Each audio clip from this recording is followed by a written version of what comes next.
Guinea pig है, खा के देखता हूँ, पहली बारी खा रहा हूँ जिंदगी में ये चीज। इन्होंने भी जो कपड़े पहने हुए हैं ये सारी जो मम्मियाँ होती हैं वो बनाती हैं इनके घर। एकदम नाक खुल गया और इवन दिमाग भी खुल गया ये मेडिसिनल प्लांट को सूंघ के। आज मैं और मार्ता यहाँ केचुआ इंडिजिनस कम्युनिटी की लेडीज के घर पे हैं। जैसा कि आप देख सकते हो, इन केचुआ लेडीज ने मुझे और मार्ता को कुछ अपने ट्रेडिशनल गाने गा के वेलकम किया, एक हार पहनाया और आते ही सबसे पहले इन्होंने हमें अपने कपड़े और टोपियाँ एक्सप्लेन करी। यहाँ पे केचुआ लेडी है, ये एक्सप्लेन कर रही है कि इनकी टोपियाँ 3 टाइप की होती हैं। एक होती है मर्द के लिए जिस पे फूल नहीं होते हैं, एक होती है मैरिड लेडी के लिए और एक होती है अनमैरिड लेडी के लिए। जो मैरिड लेडी के लिए टोपी होती है उसके ऊपर फ्रेश फ्लावर्स वगैरह लगाए होते हैं इन्होंने, यहाँ पे आप देख सकते हो। और जो अनमैरिड लड़की की टोपी होती है, जो कुंवारी लड़की की टोपी होती है, उसमें फ्रेश फूल नहीं लगे होते हैं, उसमें धागे से बुने हुए फूल वो लगाते हैं उसके ऊपर। उसके बाद ये लोग अपने बालों के बारे में भी एक्सप्लेन कर रही थी कि इन्होंने बहुत सारी गुत्तें बनाई होती हैं और जो मैरिड लेडी हुई है उसकी वो सारी गुत्तें एक धागे, मोटे धागे से टाई करी होती हैं इस तरीके से। और जो अनमैरिड लेडी होती है उसकी गुत्तें ऐसे खुली रह सकती हैं, वो टाई नहीं होती। और जो ये टोपियां हैं इसका अंदरीला जो स्ट्रक्चर वो इस घास से बना हुआ है। ये जो आप घास देख रहे हो झाड़ू टाइप का इन्होंने पकड़ा हुआ है, ये सेम घास से ही जो छतें हैं वो भी इसी घास से बनी हुई हैं। और जो इनकी दीवारें होती हैं उस पे जो इन्होंने लेपने के लिए मटेरियल लगाया होता है उस पे भी घास के टुकड़े इन्होंने ज़रूर लगाए होते हैं। इनका मानना है जो जब घास के टुकड़े डालती हैं तो बाइंड होने में उस मटेरियल को हेल्प करता है। मुझे याद है कि जब हम लोग छोटे थे तो मेरे गांव में भी सेम टाइप की दीवारें होती थी, सेम टाइप के घर होते थे, तो ये काइंड ऑफ नॉस्टैल्जिया वाली भी फीलिंग आ रही है ये सारी चीज़ें देख के। अभी यहाँ पे मैं आपको दिखा रहा हूँ ये कैसे अपने न्यू बॉर्न बेबी को ट्रीट करती हैं। पहले तो उसके अच्छे खासे इन्होंने कपड़े बुने होते हैं, बच्चा होने से पहले ये लोग तैयारियां कर देते हैं कपड़े बुनने में, उसके और जो स्वेटर वगैरह होते हैं वो बुनने में, पैंट बुनने में, टोपियां बुनने में, और इस तरीके से ये बच्चे को कपड़े पहनाते। न्यू बॉर्न बेबी होता है तो जो बेबी की बॉडी होती है वो ज़्यादा स्ट्रांग नहीं होती है। जब ये काम भी करती हैं, जैसे फील्ड में काम कर रही हैं, जानवर चराने गई हैं, तो ये बच्चे को भी साथ में कैरी करती। कैरी करने के लिए पहले ये एक कपड़ा लपेटती हैं इस तरीके से, उसके बाद एक और कपड़ा लपेटती हैं बेबी को बांधने के लिए। जो भी जितने भी ये सारे कपड़े हैं वो लपेटने के बाद एक इन्होंने खुद सी टाइप की बुनी हुई है, इससे फिर वो बेबी को हेल्ड करती हैं जिससे कि उसकी मुंडी इधर उधर ना हो या लातें इधर उधर ना जाएं। और इस तरीके से ये बच्चे को अपनी पीठ पे लटका के चलती हैं। खेतों में जा रही हैं अपने पति के लिए खाना लेने, तो पीछे अपना खाना टांगेंगी, साइड में अपना बच्चा टांगेंगी और हाथों से ऐसे धागे बुनते हुए जाती। एक और इंटरेस्टिंग बात यह है कि जितने भी ये कपड़े हैं बच्चे के और इन्होंने भी जो कपड़े पहने हुए हैं ये सारी जो मम्मियाँ होती हैं वो बनाती हैं इनके घरों में। और इवन जो छोटी बच्चियाँ होती हैं उनको छोटी एज से ये लोग कपड़े बुनना, धागे बनाना ये सब सिखाते हैं। हमारा वेलकम करने के बाद और अपने कपड़े एक्सप्लेन करने के बाद और कैसे अपने बच्चे को ये लोग कैरी करते हैं वो सब दिनचर्या की बातें एक्सप्लेन करने के बाद यहाँ पे मारीसोल ने हमें एक्सप्लेन करना शुरू किया जो भी इनके मेडिसिनल प्लांट। ये लोग कभी भी डॉक्टर के पास नहीं जाते। इनका मानना है कि जो भी मॉडर्न मेडिसिन है वो सिर्फ गुमराह करने के लिए है लोगों को। ये लोग सिर्फ अपने मेडिसिनल प्लांट्स यूज़ करते हैं जो कि ये अपने घरों में ही उगाते हैं या खेतों में उगाते हैं। मारीसोल ने हमें बताया कि इनके बेसिकली 2 टाइप के मेडिसिनल प्लांट्स होते हैं। एक होते हैं वार्म प्लांट्स होते हैं, एक मेडिसिनल प्लांट्स होते हैं जो ठंडे प्लांट्स होते हैं। दोनों के यूज़ ये अलग अलग तरीके से करते हैं। जो ये पहला प्लांट मारीसोल दिखा रही है इसको पहले मैश करते हैं इस पत्थर पे और इसका ऑयल निकालते हैं। इस ऑयल को अप्लाई करते हैं जो न्यू बॉर्न बेबी होता है उसकी मदर की पूरी बॉडी पे बर्थ देने के बाद। बर्थ देने के बाद क्या होता है कि जो मदर होती है उसकी बॉडी वीक होती है बहुत, तो ये लोग स्ट्रेंथ वापस लाने के लिए बॉडी में इस प्लांट का ऑयल पूरी बॉडी पे अप्लाई करते हैं। और ये वाली शाल है, इसमें उस मदर को लपेट देते हैं 1 हफ्ते के लिए।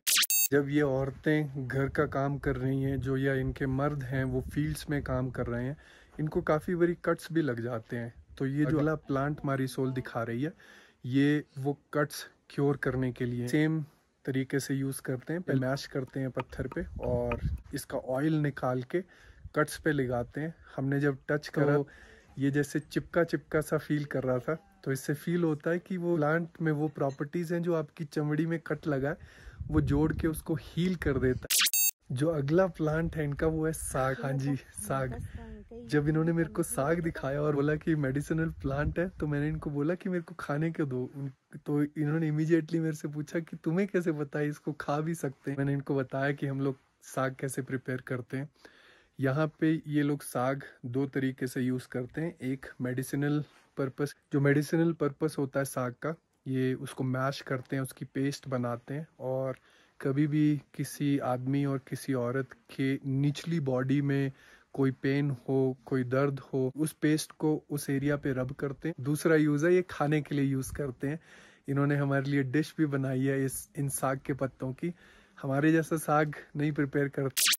अगला जो प्लांट, मेडिसिनल प्लांट मारीसोल ने दिखाया, उसका नाम है यूकेलिप्टस।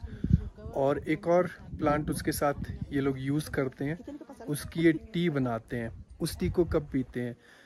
जब आपको कोल्ड हो, इन्फ्लेमेशन हो आपकी बॉडी में, तब उस टी को कंज्यूम करा जाता है। माता को थोड़ा सा जुकाम था तो इन्होंने इमीडिएटली भाग के वो टी बनाई। आई थिंक कितनी अमेजिंग बात है कि इनको डॉक्टर के पास जाना ही नहीं पड़ता है। कोई बीमार हुआ, अपने खेत में गए, अपने गार्डन में गए, प्लांट उठाया, उसको मैश किया, उसकी टी बनाई या अप्लाई किया और फिर से तंदुरुस्त हो गए।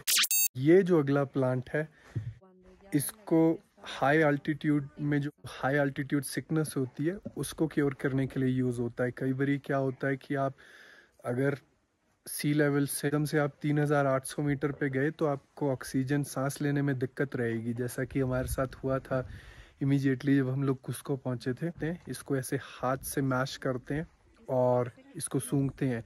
जब हमने सूंघा तो एकदम से बहुत ही ऑक्सीजन का बहुत सारा बूस्ट मिला दिमाग को।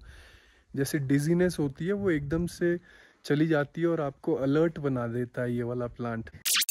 अब जो अगली चीज़ ये लोग हमें बताएंगे ये वो है कि ये लोग कपड़े बनाते कैसे हैं, वीविंग मेथड कैसे होता है इनका, ऊन कैसे बनाते हैं, धागे कैसे बनाते हैं। यहाँ पे हम लोग को ये केचुआ लेडीज़ अपनी टेक्निक्स दिखाएंगे कैसे ये लोग ये गंदी वूल को साफ करते हैं। ये गंदी वूल को साफ करने के लिए इनके पास इनका नेचुरल साबुन है, जो कि ये जड़ है। आई डोंट नो इसका नाम क्या है। इस जड़ को पहले ये मैश करते हैं, पानी में डालते हैं और उसको शेक करते हैं, जिससे कि उसमें फोमी टेक्सचर भी आ जाता है। ये जो गंदी वूल है इसको इन्होंने इस तरीके से इस पानी में, साबुन के पानी में धोया और इस तरीके से ये साफ हो रही है। देखो मैल निकल रही है इसमें से। तो उसके बाद साबुन वाला पानी फेंक के साफ पानी में वूल को फिर से धोते हैं और इस तरीके से ये वूल चमक गई है। देखो पहले कितनी गंदी थी और अब कितनी साफ सुथरी लग रही है।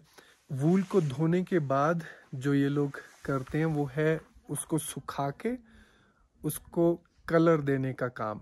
और जो ये कलर भी देते हैं अपनी वूल्स को, अपने धागों को, वो भी नेचुरल मटेरियल्स के साथ ही कलर देते हैं। ये इनकी दिनचर्या में हर चीज़ नेचुरल मटेरियल से ही बनी हुई है, धरती से ही आई है और धरती में ही वापस मिल जाती है। यहाँ इन केचुआ लेडीज़ ने हम लोग को बताया कि ये इनके नेचुरल मटेरियल्स हैं जिनमें से ये लोग अलग अलग तरीके के कलर डालते हैं अपनी वूल्स में। और एक जो जादू वाला मटेरियल है इनके पास, ये कैक्टस की एक बीज है जो कैक्टस के ऊपर लगा होता है। ये लोग तोड़ के लाते हैं, उसको सुखाते हैं और ये पत्थर जैसा हो जाता है। को ये लोग मैश करते हैं पहले पाउडर फॉर्म में, और जो पहला कलर आता है इनके पास बहुत ही गाढ़ा रेड कलर आता है। उसके बाद ये लोग उस सेम मटेरियल से, सेम पाउडर से उस बीज के अलग अलग कलर निकाल सकते हैं। इस एक सीड के पाउडर में बाकी नेचुरल मटेरियल कंबाइन करके ये टोटल 28 कलर बना सकते हैं। इनकी केचुआ कम्युनिटी में जो मर्द होते हैं वो बाहर का काम करते हैं, जो भी फिजिकल फोर्स वाला काम होता है, और जो औरतें होती हैं वो घर का काम करती हैं, जो भी लेस फिजिकल फोर्स वाला काम होता है। इनमें से एक काम है कपड़े बनाना, धागे बनाना, उनको बुनना। तो इन्होंने हमें बताया अभी मारीसोल ने कि जो लड़कियां होती हैं वो 4 से 5 साल की उम्र से कपड़े बनाना सीखती हैं। पहले तो वो लोग रंग करना सीखती, उसके बाद वो लोग धागे बनाना सीखती हैं, वूल को कैसे धागों में कन्वर्ट करें वो, और उसके बाद इजी वीविंग टेक्निक्स सीखती हैं। और धीरे धीरे धीरे धीरे करके वो लोग कॉम्प्लिकेटेड वीविंग टेक्निक्स सीखती हैं। फॉर एग्जांपल जो ये बड़े वाला कपड़े का डिज़ाइन है, इन्होंने हमें बताया कि जब एक लड़की 18 साल की हो जाती है तब उसको ये बड़े वाला डिज़ाइन बनाना आ जाता है। तो आप इमेजिन कर सकते हो 4 से 5 साल की उम्र की लड़की से लेके 18 साल तक उनको ये वाला डिज़ाइन बनाना आया है। तो कितनी ही मेहनत लगती है इस काम पे, 10 साल की मेहनत, 15 साल की मेहनत। मेरे मन में इनके लिए बहुत ज़्यादा रिस्पेक्ट अभी बढ़ गई है, क्योंकि मेरे को लगता था कि ये तो आराम से जल्दी जल्दी बना ले रही हैं, बट मुझे ये नहीं पता था कि ये कपड़े बनाने की टेक्निक सीखने में इनको ऑलमोस्ट 15 साल लग गए हैं। अब बारी है सबसे इम्पोर्टेंट चीज़ की मेरे हिसाब से, जो कि है खाना। यहाँ पे हमें ये केचुआ लेडी अपना अलग अलग ग्रेन्स और जो भी धरती से ये लोग खाना उगाते हैं वो दिखा रही है। सबसे पहले तो यहाँ आलू है जो आप देख रहे हो। पेरुवियन खाने में आलू का बहुत बड़ी इम्पोर्टेंस, जैसा कि आपको मैंने पिछली वीडियो में भी बताया था, लिंक मैं यहाँ डाल दे रहा हूँ अगर आपको वो वीडियो देखनी है जहाँ पे मैंने पेरुवियन खाना ट्राई करा था। आलू पेरू में बहुत इम्पोर्टेंट खाना माना जाता है, बहुत सेक्रेड खाना माना जाता है। इस आलू को ये बोल रही है छीलना नहीं पड़ता, ये लोग छिलके के साथ खाते हैं ये आलू, क्योंकि छिलके में माना जाता है कि बहुत ज़्यादा न्यूट्रिएंट्स होते हैं। जो ये आलू है इसका एक और मेडिसिनल यूज़ भी है। इसके स्लाइस करके ये लोग जब इनके जॉ में दर्द होता है तो अपने जॉ के आसपास इस तरीके से लगा लेते हैं। और एक्चुअली ये बहुत ठंडा है। जब मैंने और मार्ता ने आलू अपने बॉडी पे टच करा, बहुत ठंडा आलू है ये लोग जो अपनी क्रॉप है उसको रोटेट करते हैं धरती पे, जिससे कि धरती पे इतना इफेक्ट ना पड़े कि सारे न्यूट्रिशंस ये निकाल लें। फॉर एग्जांपल एक सीजन में ये एक टाइप के आलू लगाएंगे, दूसरे सीजन में दूसरे टाइप के आलू लगाएंगे, या बीन्स लगाएंगे, या फिर मटर लगाएंगे, या फिर साग लगाएंगे। यहाँ इन्होंने हमें ये भी बताया कि ये लोग मक्की नहीं उगाते हैं इस एरिया में, केचुआ एरिया में, बट ये लोग मक्की कंज्यूम करते हैं। तो इनको मक्की कैसे मिलती है? ये लोग पैदल चल के जाते हैं दूसरे इंडिजिनस कम्युनिटीज़ के एरिया में, वहाँ जहाँ आलू नहीं उगते हैं ये लोग उनको आलू देते हैं और वो लोग इनको डिफरेंट टाइप की मक्की देते हैं। तो इस तरीके से ये लोग आज की डेट में भी खाना एक्सचेंज करते हैं। और यहाँ आखिरी में सबसे फेवरेट बात मेरी, खाना खाने की बारी आ गई है। जो भी इन्होंने हमें मटेरियल दिखाया, जैसे उनमें कुछ मटेरियल का इन्होंने यहाँ फ्रेश खाना बनाया हुआ है हमारे लिए। अब खाना खाने की बारी है, ट्राई करते हैं और आपको भी बताता हूँ कैसा है ये खाना।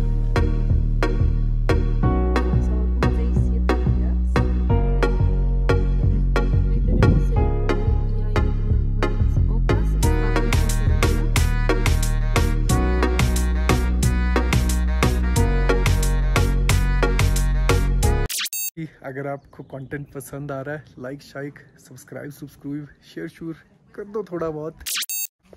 ये लोग भी इधर साग खाते हैं। ये साग है बट इन्होंने एक चॉप करके सब्जी टाइप की बनाई हुई है। Saímos rico pero la preparación es bastante diferente। इसको कोई बोलते हैं, ये गिनी पिग है। खा के देखता हूँ, पहली बार ही खा रहा हूँ जिंदगी में ये चीज़। किसी हर्ब्स के साथ इन्होंने फिल करके कुक करा हुआ है और बहुत ही स्वाद है। बाहर से स्किन क्रंची है, अंदर से मीट में बहुत टेस्टी जो इनके नेचुरल हर्ब्स हैं जो पहले आपने देखे उनका फ्लेवर आ रहा है। जैसे हम लोग चावल खाते हैं, ये लोग किनोआ खाते हैं। किनोआ यहाँ का चावल टाइप का होता है, इसमें गाजर मटर टाइप के डाले हुए स्वाद, और आलू की सब्जी। आई थिंक अब तक पेरू में सबसे टेस्टी फूड यही है। ये इन्होंने बनाया हुआ है। हमारे गांव में तिलों के साथ कुछ बनाते हैं, लड्डू टाइप के, सर्दियों में। ये सेम उसका फ्लेवर आ रहा है। हम लोग चाय के साथ या दूध के साथ सुबह हल्का सा खाते हैं उसको। काफ़ी सिमिलैरिटीज़ है यहाँ के खाने में और इंडिया के खाने में। इसी के साथ ये आज की वीडियो ख़त्म हुई। ये लोग हमारे लिए गाना गा रहे हैं, बाय बाय वाला गाना। चाओ।